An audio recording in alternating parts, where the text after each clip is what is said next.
Well, hello and welcome to not Fun Fancy FPL, but we are now going under a new name, which is Yellow Flag FPL for the upcoming season. Yes, we're back. Season 2, Stephen. Can you believe it? Are you excited? Let's hear some woos.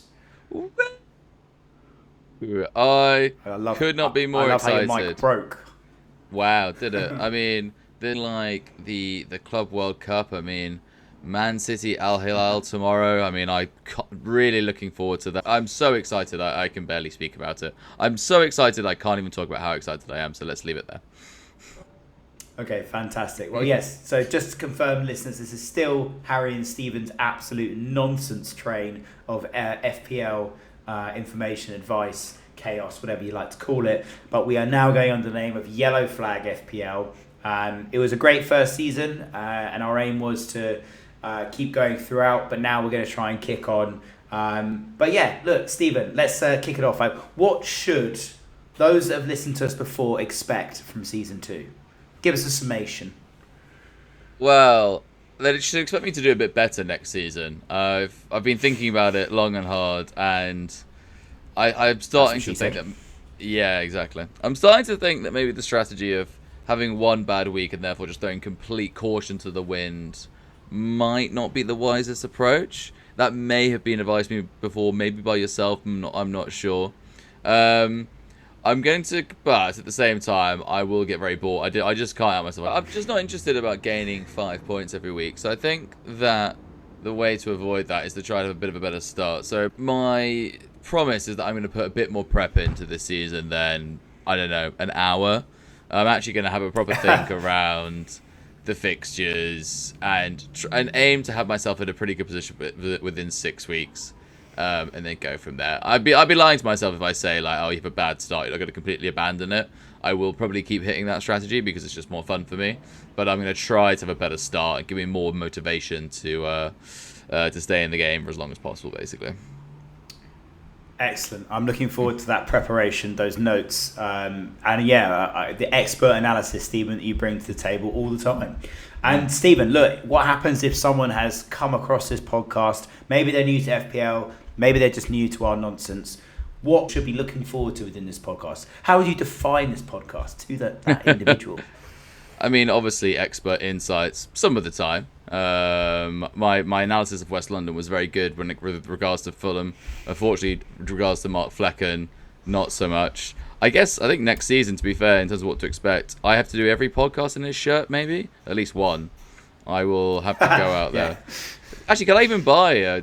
Did I actually say I have to have his name on there, or is it just the Brentford? Because obviously he's gone. He's gone to Leverkusen, hasn't he? So. He has gone to Leverkusen, yes. Yeah, I think I should wear a Brentford shirt, at least for one. Maybe for the kickoff. Of the Brentford goalkeeper shirt, to be precise. Which is even worse. Exactly, yeah, of course. Yeah. I mean, Brentford have now signed a pretty good keeper as well, which we can get into. But I think to get back to it, Stephen, I think for newer listeners to this podcast, what we try to focus on is the vibes. Who we like the look of, who we think could disrupt your mini-league rivals. You know, those outside shouts that potentially you've not thought about or maybe don't feel as emboldened as we hopefully will make you to make that decision. So, speaking of it, I think Kelleher is actually quite a good choice to start the season. Signed from Liverpool to Brentford, he's going to be their first starter. Brentford are generally quite tight at the back, even with a managerial change.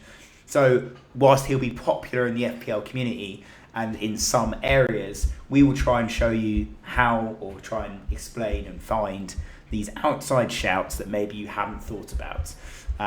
One thing I should note, listeners, just so you know, I've sort of come off the back of losing my voice, so apologies if I sound like a 14-year-old boy. But yeah, Stephen, anything else to add on the expectations for a newer listener to this pod? Which is, for you to give me some insight, actually. I find that you can be quite helpful in opinion. And you've just confirmed for me something right there, which is Kelleher will never be in my team all season. The fact that everyone is lumping on him and you've backed him.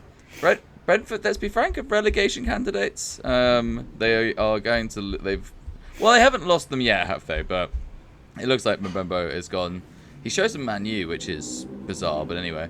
Wissa will probably go maybe to Tottenham, actually. Should be interesting.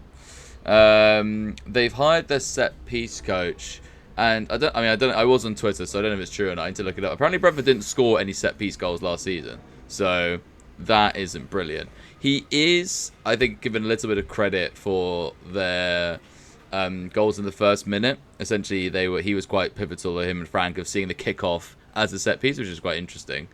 But in terms of free kicks, corners, apparently they didn't score any last season. So why he's gotten the job, is that Brentford trying to be too clever? Probably. So yeah, Kelleher will never be in my team or next season. Even I will have the Brentford goalkeeper top, but not Kelleher. It's less than ideal to not score any goals from set pieces. But yeah, look, we can get into some of the teams. And I think in future pods, as we build up towards the season, we're going to do a bit of a profile on a couple of the teams. I think it's interesting you mentioned Brentford being a relegation candidate. That's off to the races with another terrible opinion. But we're glad to be back. But look, the game isn't live yet. I've seen some rumours about prices, but none confirmed. So Stephen, I'm going to give you a quick fire of some players I've picked from each team, apart from the relegation team. Oh, that's a Freudian slip. Let's say it again. Yeah. I've taken players from each team, apart from those that have just come up. And I'm going to ask you to give us a price prediction for what you think they're going to be valued this season. So, we're going to start pretty straightforward. Salah. Started at 13, I think, last season. Where do you think he has to be similar value to Haaland, doesn't he, as he started last season?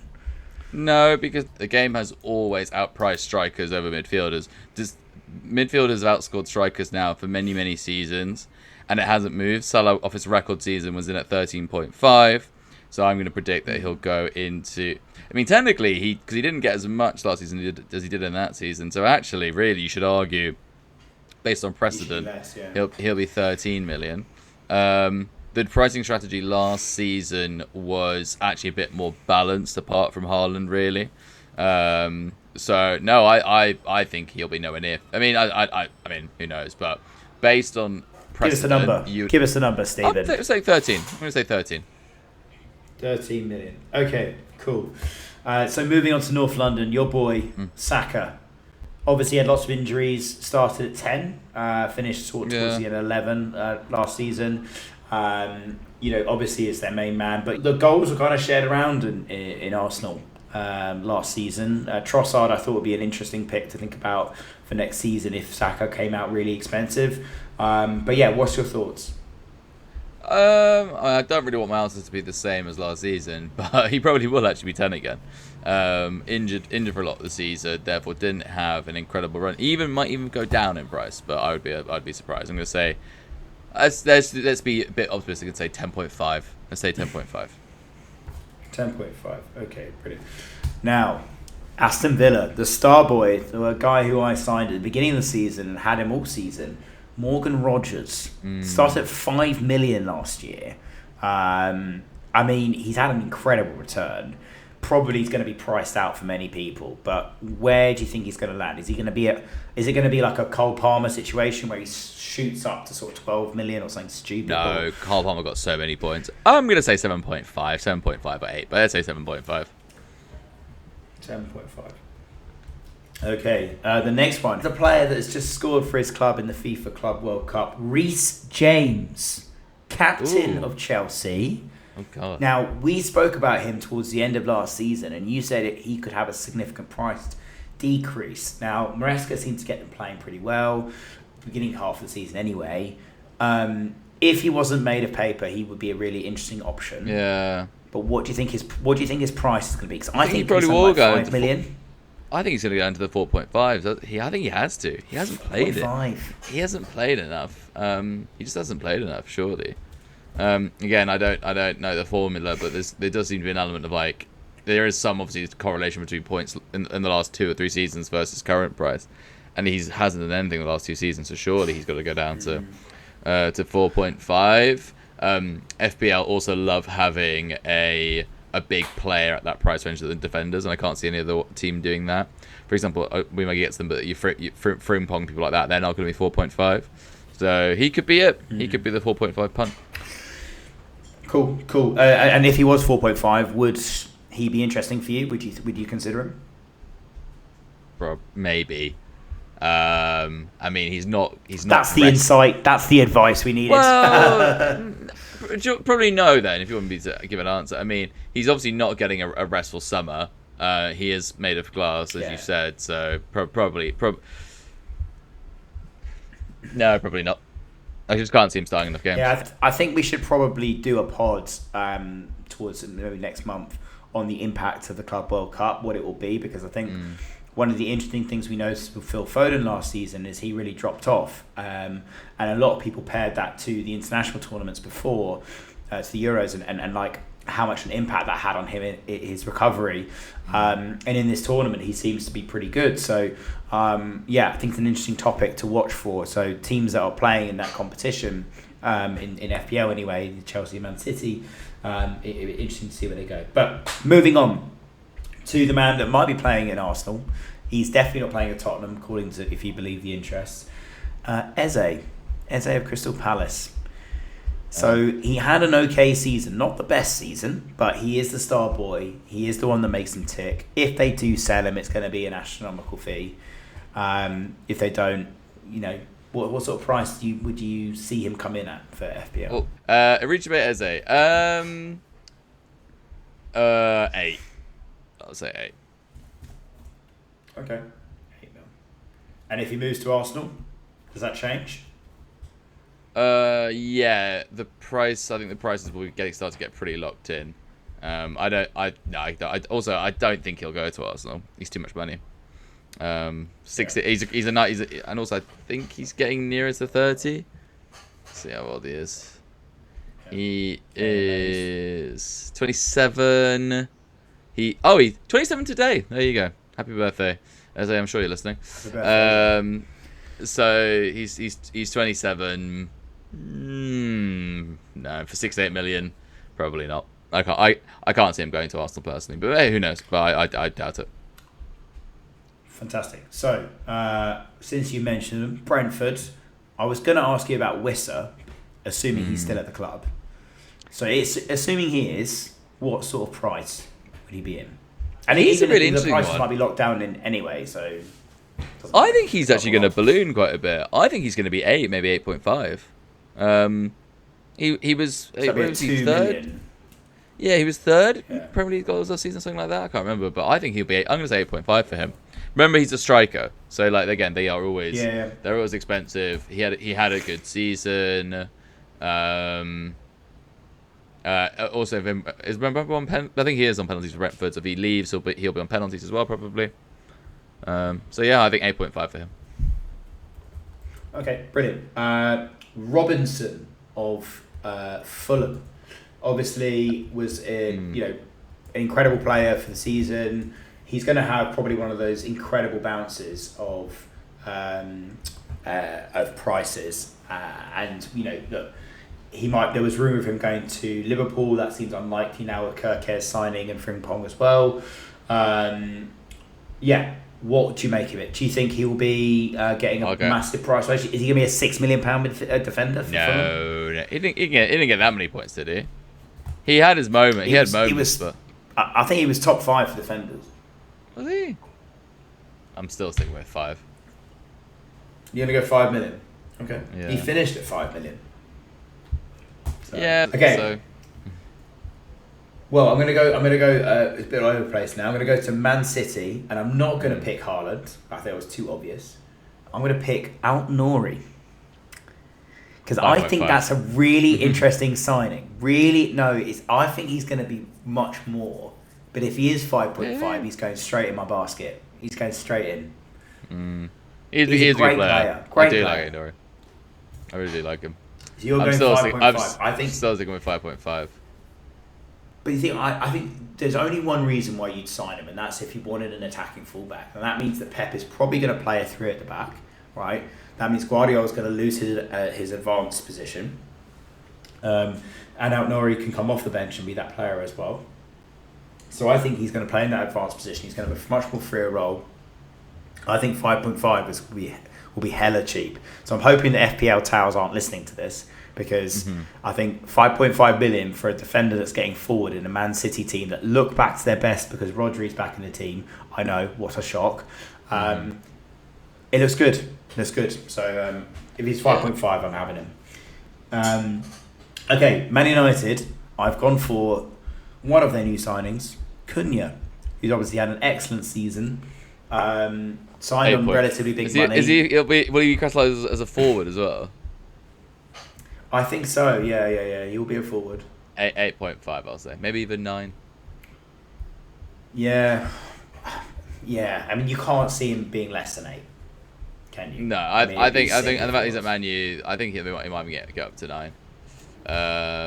Okay. A player who I will again never have in my team all of next season, but again I think that's pretty obvious. Okay, cool. Nice to know. So Newcastle next, and I've not gone for the obvious. I've channeling my inner Stephen in some of these predictions, and that is Anthony Gordon. Harvey Barnes put a lot of pressure on his position last season. Jacob Murphy had like the season of his life towards the end of it. They're going to have European football next season, so it really is a lot to do with if he has his place nailed down, and I don't think that's going to be that. We're going to be that sure of that next season. But if he is, I think he's a really interesting option. So I'll be interested to see what they do with his price. Whether they lower it to something like 6 or 6.5 to 10. No. He'll be 7.5 or 8, even 8. I'd say. I'm saying lots of 8s, aren't there? Everyone's 8 million. No, I think he's going to have a price reduction, a significant one. I think it could be 6 or 6.5.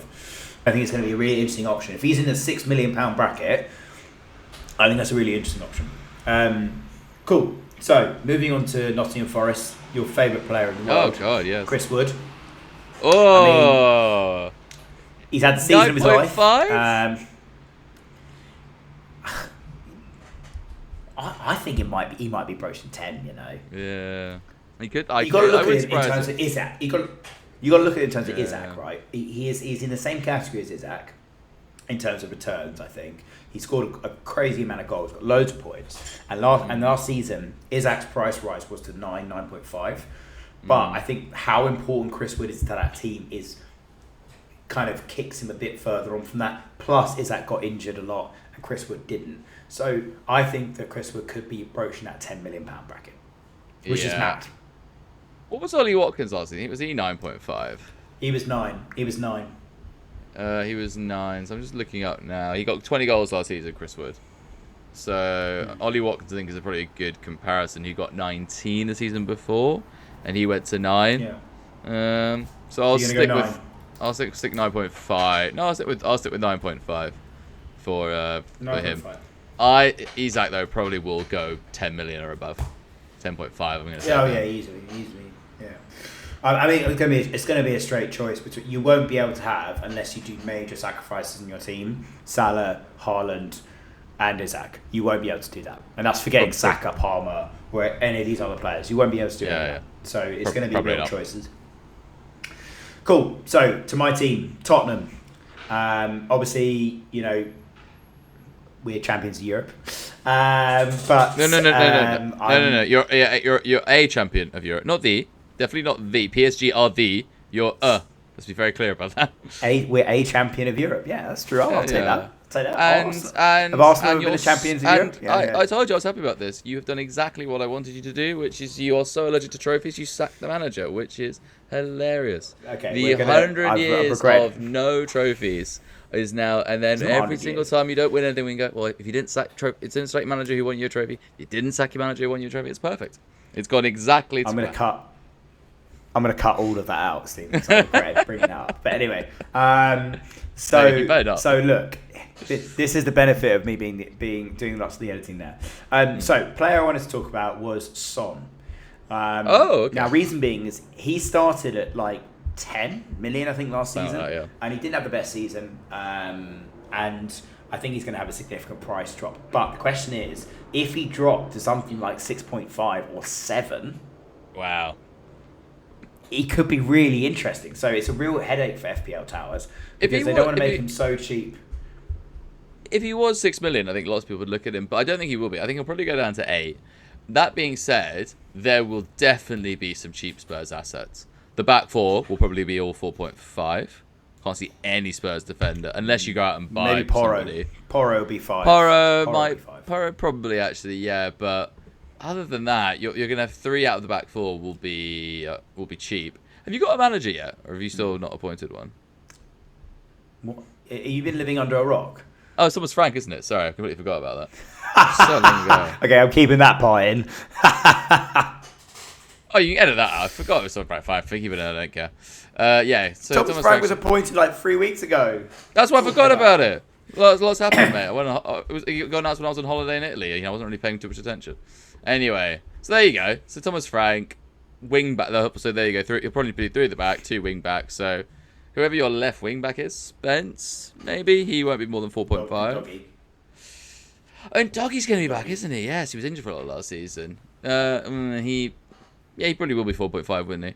He was 4.5, had a good season, then was out for a bit. So yeah, Spurs defenders probably quite interesting. Vicario might even go down to 4.5 as well. He'd be quite interesting, but let's see. So you're saying Son will be at 8 million though? I think so, yeah. Okay, cool. Great. We can talk a bit more about Spurs in more detail later. So I picked a rather rogue player for the West Ham player to talk about, and that is Mohamed Kudus. Oh, yes. So 2 reasons for this. Number 1, there's a rumour that Spurs are trying to buy him, which would be hilarious. But 2, he didn't have the best season, but he's still a really good player, and I think Bowen's going to be way more expensive than anyone will be willing to pay he will for be. him. So if you want a West Ham attacker, if you were thinking that Graham Potter's finally going to get him to play attacking brands of football as he likes to, I think Kudus will really benefit from that. So, Stephen, what do you think he will be in terms of price? I think he was 6.5 last season at the start. I think the bigger question is if you said that if you're looking to have a West Ham attacker, first of all, get your head checked. I mean, Bowen is Bowen, but anyway. So I had him for a lot last season. He's a great player, and maybe that's because I had him in my team, but he just failed to deliver every week. 5 goals, 3 assists, a red card, which doesn't help. I think he'll stay at 6.5. He might even go down to 6. Yeah. Okay. Cool. So Wolves, I've picked Strand Larsen. So interestingly enough, they've just signed this new forward from Celta Vigo for 19 million. But he's a kid. He's very young. So Strand Larsen, but Strand Larsen's more blooded in the Prem. And I think, what really benefited Strand Larsen was having someone behind him like Cunha who's really pushing him. So I think that he could have a really good season. He started at 5.5 million last year. And he did pretty well as a goals to points to million ratio, whatever it is. So I think if he doesn't have a crazy price rise, he could be quite interesting. But what do you think he's going to come in at? I think he'll come in at 6. The standard price, the standard striker price. Cool. And moving a bit further north, we go to Everton. And my favourite player, not my favourite player, but one of the more interesting Dominic Calvert-Lewin, who's left, by the way. It's not going to be Dominic Calvert-Lewin, no. I'm actually on top of the news, Stephen, unlike yourself. No, it's Njai. It's Njai. Of course. Who obviously recently started against England at Wembley in the 3-1 win, alongside Nicholas Jackson and all these other crazy good players. Really surprised he's not linked with any other teams, because he's a really good forward. Started 5.5 last season. Yeah, where do you think he's going to go? Do you think he's going to take a price increase? If he doesn't, he might be straight in my team. I'll be boring and say he might stay at 5.5. I think the more interesting thing for him is would he get reclassified as a midfielder? Because he didn't. He didn't play number 9 last season. He did occasionally did, but he's more like a 10. I think he even played on the wing at some point. So I think more interestingly for him would be, does he get reclassified as a midfielder? Yeah, I mean he played in sort of a Salah position, and Salah plays as midfielder, so it should be a mid really. Cool. Then moving to Brighton, Matoma. I mean Brighton. I want to give a shout out to Brighton here, because they've signed 2 kids, and we know when they sign 2 kids we should all pay attention. You've got one called Costa Lolos, who they signed from Olympiacos, who's 18 years old. He's a forward. They signed him for nearly £30 million, right, on a 5-year contract, which is pretty insane, and a lot of money for them to spend. But yeah, so it seems like he could be really interesting as a forward, particularly if João Pedro goes. And they've also signed a player called Diego Coppola from Hellas Verona, one of my many football teams, who is he's capped twice for Italy. He plays centre back. Brighton centre backs haven't been amazing last season, and they've been kind of in flux. Where you've had a few sort of rotations around. So I think those players are worth noting and thinking about. But Matoma is the one that I think is the most interesting because he did have quite a big price rise last season. Scored one of the goals of the season as well. So yeah, where do you think he's landing in terms of price? Probably 7.5, maybe 7. He had I was looking at the stats. He got 10 goals and 4 assists, pretty good. So 1 in 3, some sort of return. 1 in 3 with a bias towards goals. Yeah, 7 million, 7.5. Let's say 7.5. I'll say 7.5. Cool. And the last thing I want to talk about is before we go on to the newly promoted teams is Bournemouth. So Bournemouth obviously have lost Kirkes. They haven't made that many signings. In fact, any signings as far as I can see, according to Sky Sports. And if anything, they've had players go out rather than in. They've bought 2 players from the French league I've never heard of. Karupi and Treffert. Sure. I've never heard of either. So I mean, I don't really know who to price and think about within Bournemouth because they lost their goalkeeper, Kepa, and who's now going to Real Madrid. Oh yeah, and Howson to Real Madrid. So they've got a real rebuilding job to do. They haven't lost Cliver or Ontara or any of those sort of players, so they probably still will be up there. Evan Nilsson, I suppose. But yeah, I mean, do you have any players of interest within the Bournemouth team that remain? And if so, what sort of price would you put them at? Because I was struggling to think of players. I mean, Evan Nilsson's the closest. I do like Cliver. Had a really good. The problem is that Cliver is probably going to be really expensive now. He's probably going to go maybe even as high as 8. And he's just significantly less attractive there. Bournemouth obviously have a brilliant manager, and they are going to be mid-table. Maybe Otara won't go up that much in money. Evan Nilsson was injured for last season, so maybe he won't. Maybe one of these 2 new signings is maybe keep an eye on their new signings basically. This Krupi and Treffert guy. If they're decent, and their attack, at least you know where they play. If they are decent attackers and you think they're going to start every week and they're cheap, I think you really want a Bournemouth cheap player. The problem is I don't think Clive Otara are going to be that cheap anymore. So I think we'll have to wait and see with them. Yeah. Okay. Cool. Okay. Well, that brings us towards the end of the price predictions. I'll put a little note together and we'll put them up hopefully before the prices come out. And all the rest of it. So we're now going to talk about the newly promoted teams. Look, I think it's fair to say it hasn't been great for newly promoted teams into the Premier League, and I think there's some arguments to be made about Sunderland maybe being promoted a bit too early in their development as a team, and maybe they're just hoping for the parachute payments and then go back up again. I don't know. But Stephen, looking at some of the transfers that they've kind of brought in, has any caught your eye? Do you have any hope for these? I mean, the number one question is, out of the 3, Leeds, Sunderland and Burnley, who is the most likely to stay up in your opinion? Okay, so let's give them some hope. So Wolves have been trying to get relegated for a while. They've sold their best 2 players. Their new manager obviously had a great. I think he got the most points out of anyone since he got hired or something like that. Either way, he did very well. I think though, there's a lot of managers around there that he'll now be investigated. All the other clubs will start looking at how they set up the way they do, and I think they're going to have a pretty tough start. So they're going to be there. West Ham, I mean, again, another club who's just desperately trying to get relegated at times. Potter's stock has really fallen as well. He looks pretty demotivated. And I was looking on their transfer now. They've lost Cresswell, they've lost Fabian, and these players are old. Soufal, they've lost. They've got rid of Zuma now. they're not really bringing. They've only brought in one player, so they're going to be ones to look out for. So I think those two, the two W's. Anyone else? Maybe Brentford will go down there as well, but let's give this set piece genius the benefit of the doubt for now.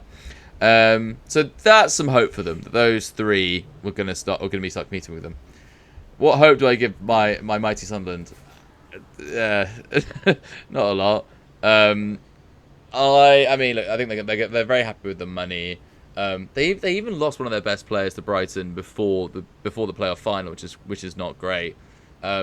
Their best keeper, thankfully for them, scored is their the winner goalkeeper as well. Who scored the winner, of course. Yeah. Their best hope is that their best player is the goalkeeper. So that's quite handy if you're a team trying to avoid relegation. Patterson is probably going to come in at 4.5. He's quite interesting. Although I just typed in Sunderland transfer news and then there's a goalkeeper photo there, which I don't. Yeah, that is bizarre. They need their centre backs are not good. Enzo Lafie is not going to do well in this league. That Sunderland are really, really going to struggle unless they Nottingham Forest it, which it doesn't sound like they're going to do. Leeds obviously had a very good season. Fark has got a point to prove, but again, you do worry about them. The interesting one is bizarrely Burnley, because they've made quite a few signings. They've made they made 7 signings already.